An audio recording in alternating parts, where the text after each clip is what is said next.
o deputado Guilherme Boulos está conosco, já despido do papel da vestimenta candidato, agora como deputado. Seja bem-vindo, deputado, boa tarde. Conte-nos mais sobre esse projeto, né? Qual que é o objetivo dele e como é que está a adesão aí em Brasília? Boa tarde, Diego, boa tarde, Raquel, boa tarde a todo mundo que está acompanhando a gente aqui no All News. Olha, eu decidi entrar com esse projeto por duas razões. Primeiro, vocês todos acompanharam o que foi o debate nas últimas semanas e segue sendo o debate da PEC do fim da escala 6x1, que a Erika Hilton, minha colega, assumiu e entrou com ela. Semana passada nós conseguimos as assinaturas. E nesse debate eu vi vários deputados, sobretudo da direita e centro-direita, dizendo que não assinariam a PEC da escala 6x1 por uma preocupação com a economia, por uma preocupação com os gastos. E, ao mesmo tempo, a gente tem toda uma pressão que vem, sobretudo, do mercado, da Faria Lima, para que o governo do presidente Lula faça cortes dos gastos envolvendo áreas sociais, pisos de saúde, educação, seguro-desemprego, BPC. Nesse cenário, é importante a gente colocar o debate sobre cortes numa outra esfera, que é o corte de privilégio. Então, se tem uma indignação muito grande de alguns setores quando você fala em reduzir a jornada de trabalho, se tem uma pressão muito grande de outros setores, ou desses mesmos setores, no caso, perdão aqui, que está caindo meu fone, no caso da tentativa de impor uma agenda de ajuste fiscal e corte de gastos, enquanto que já existem estudos que mostram que o país economizaria 5 bilhões de reais ao ano se você cortar privilégios que são ilegais, que são os supersalários, para que as pessoas possam entender, né? Existe constitucionalmente um teto de ganho no serviço público. Esse teto salarial do serviço público é o salário dos ministros do STF, que é R$ 44 mil. Então, em tese, nenhum servidor, seja militar, seja do judiciário, seja político, do executivo, do legislativo, Ministério Público, nenhum servidor poderia ganhar acima de 44 mil. Como que ao longo do tempo, uma elite privilegiada do funcionalismo fez para poder burlar isso? Colocou isso sob a forma de penduricalho, de verba indenizatória, de indenização de férias, de auxílio alimentação, de auxílio moradia, a ponto da gente ter casos gritantes, como particularmente no judiciário, onde no ano passado o CNJ até fez uma cobrança pública, mais de 70% dos juízes e desembargadores dos tribunais de justiça estaduais recebiam entre 100 mil e 500 mil reais por mês. Isso é uma excrescência. Quer dizer, o salário se tornava uma coisa remota, pouco significativa, perto do penduricário. Por isso que eu entrei com esse projeto de lei, para a gente acabar de uma vez por todas com esse privilégio. Deputado, muito obrigada por atender o nosso convite aqui no All News, por conversar conosco. Muito obrigada. Deputado, o senhor abraçou um projeto que vai na categoria do serviço público, que é uma categoria historicamente muito ligada ao seu partido, que é o PSOL, ligada à esquerda. Tanto que um deputado de oposição chegou a dizer, não, eu vou também apoiar esse projeto. Por que o senhor resolveu mexer neste ponto do servidor público, que teoricamente contraria essa bandeira que é do seu partido? O senhor ficou com receio de ir cutucar neste ponto e contrariar o seu próprio partido? Raquel, a gente precisa separar o joio do trigo. Os servidores que recebem super salários acima do teto constitucional é 0,3% dos servidores públicos do Brasil. É uma elite da elite da elite do funcionalismo que tem privilégios. O meu partido e a esquerda nunca defenderam esses privilégios. O que a gente defende é que o servidor público seja bem remunerado, que o serviço público seja valorizado, isso eu sigo defendendo. Aliás, você cortar os privilégios dessa elite da elite significa, inclusive, ter melhores condições de ter mais investimento na educação, de pagar melhor professores, de pagar melhor enfermeiras, médicos, os servidores públicos que estão na ponta. Então, uma coisa é defender direito dos servidores, um salário, um plano de carreira, uma qualificação permanente. Isso eu defendo de maneira indiscutível. outra coisa é defender privilégios de uma elite dos servidores, que não representa nem 0,5% do conjunto dos servidores brasileiros e que é injustificável. Eu acho que isso é absolutamente indefensável.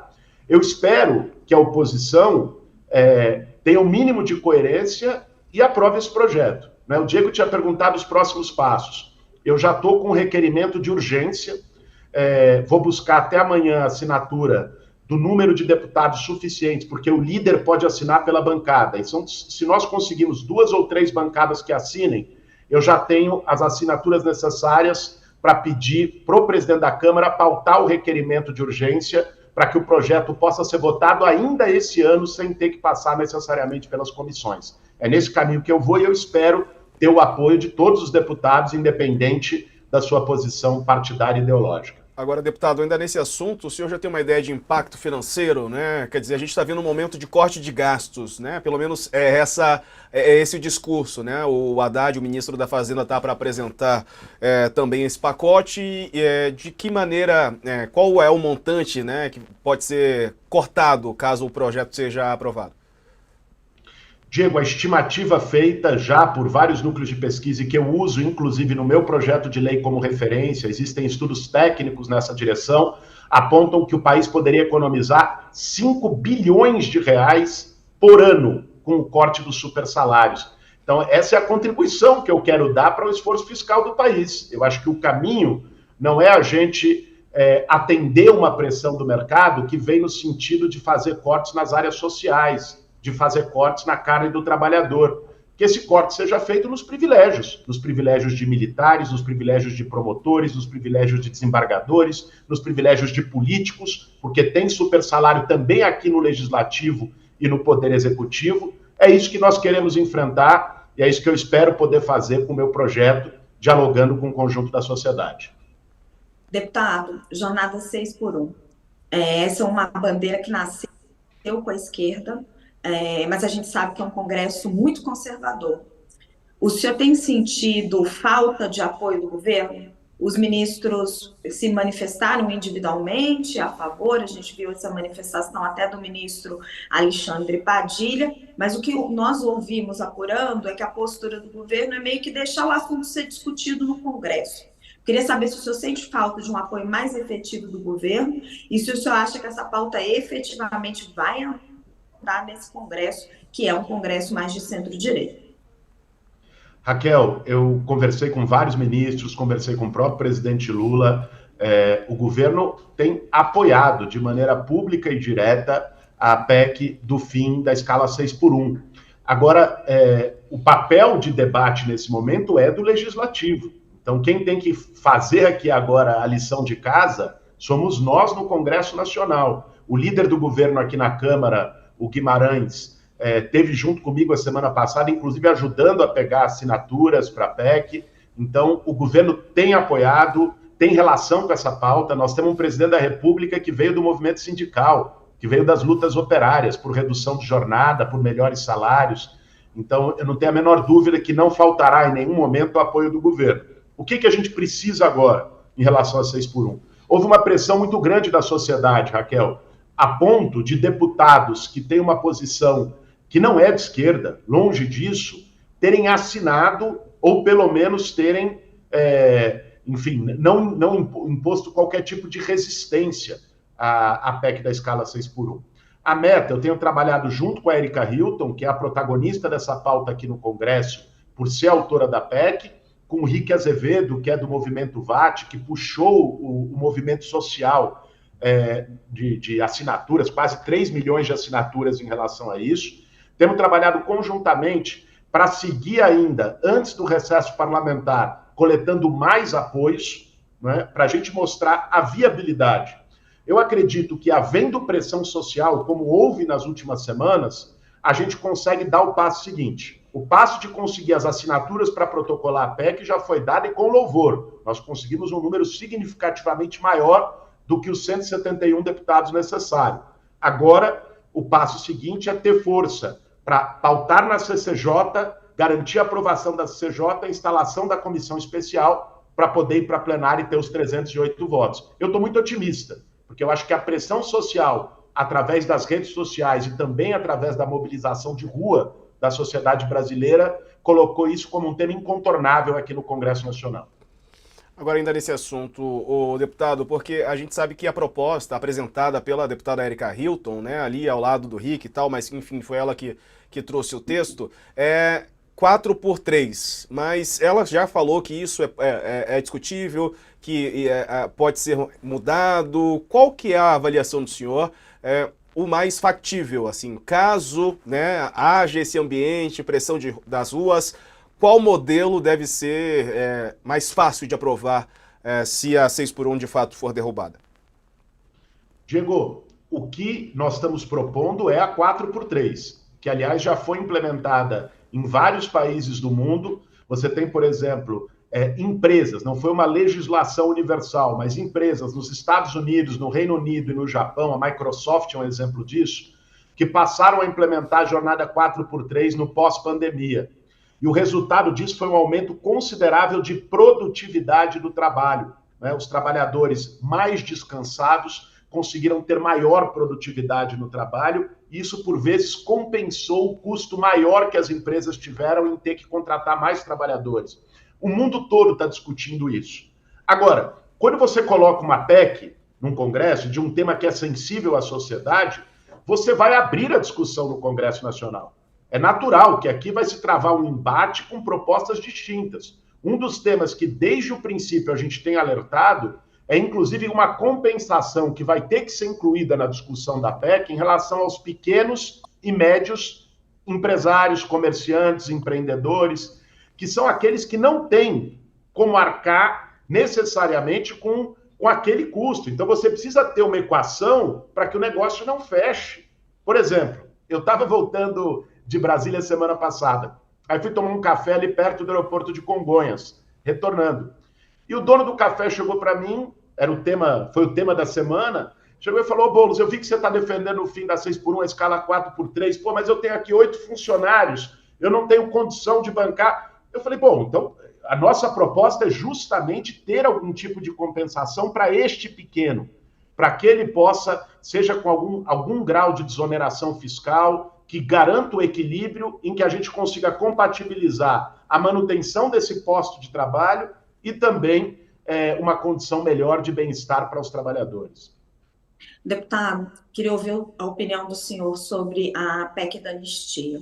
Depois do triste episódio aí de Brasília, né, em que o chaveiro lá do Sul se explodiu, a gente lamenta a morte, mas também lamenta o episódio todo, colocou em risco ali o Supremo Tribunal Federal, e não sei nem dizer o que poderia ter acontecido. Se o senhor acha que o centro e a direita vai só tomar um fôlego para retomar com essa iniciativa da PEC, ou se o senhor acha que está sepultado de vez? Olha, Raquel, lamentavelmente, a extrema-direita no nosso país, ela tenta a todo momento impor pautas, mesmo depois de situações absurdas como essa. Por isso, ter vigilância para poder sepultar de uma vez por todas a tentativa de anistia é essencial, é um dever nosso aqui. Logicamente que o movimento que eles estavam costurando a partir da CCJ aqui da Câmara se enfraqueceu muito depois do atentado terrorista que ocorreu em frente ao Supremo Tribunal Federal por um bolsonarista, né, que, segundo a sua própria ex-esposa, tinha como objetivo matar o ministro Alexandre de Moraes. Agora, naturalmente, a disfarçatez e o cinismo de alguns deputados bolsonaristas não tem limite. Então, eu não descarto que queiram ainda, mesmo após essa situação, colocar o debate da anistia novamente, e por isso nós temos que estar vigilantes para não permitir nenhum tipo de anistia. Nem a anistia aos criminosos golpistas do 8 de janeiro, nem a anistia ao Jair Bolsonaro, que é o movimento que eles têm tentado construir mirando as eleições de 2026. Eles vão encontrar uma dura resistência aqui no Congresso Nacional, e eu acredito que não só da esquerda, viu, Raquel? Eu acho que há setores também do próprio centro aqui no Congresso que em algumas pautas se somam com a direita, com a extrema-direita, com o bolsonarismo, que não embarcam nesse projeto da anistia. Uma última pergunta aqui para o senhor deputado. Saiu uma reportagem agora no UOL, até eu vou pedir para a nossa equipe plugar aqui a reportagem na tela, se ela já estiver aberta, que diz respeito àquela investigação lá do que aconteceu no processo eleitoral. O Ministério Público diz que não cabe ao TSE julgar a ação de Boulos contra Tarcísio. O vice-procurador-geral eleitoral Alexandre Espinosa deu um parecer contrário à queixa-crime apresentada pelo senhor contra o governador Tarcísio de Freitas. O Ministério Público diz que o foro é o STJ, então encaminhou o parecer ao TSE. Agora cabe ao relator da ação, ministro Cássio Nunes Marques, decidir como encaminhar o caso. O queixa-crime foi apresentada ao TSE no dia 27 de outubro, todo mundo lembra, né? Quando o governador associou o deputado, então o candidato à Prefeitura de São Paulo, Guilherme Boulos, ao PCC, numa entrevista à imprensa no dia da votação do segundo turno, quando o Boulos era candidato, né? Ricardo Nunes estava ao lado de Tarcísio e era o apoiado pelo governador, o adversário de Boulos, que faz acusações de abuso de poder político e uso indevido de meios de comunicação. A campanha de Boulos também entrou com uma ação na Justiça Eleitoral de São Paulo contra a campanha de Ricardo Nunes. Estou aqui com um trecho da decisão em que o vice-procurador eleitoral disse que no caso em questão imputa-se suposta prática de delito eleitoral por governador de estado, resultando no contexto a incompetência desse TSE para o processamento e julgamento. Quando o governador constrói durante a entrevista que essa ação é contra o crime organizado na política e correlaciona tais acusações que teriam o condão de influir na candidatura de Guilherme Boulos, pratica ato sabidamente ilícito. É um trecho da queixa-crime que o senhor apresentou.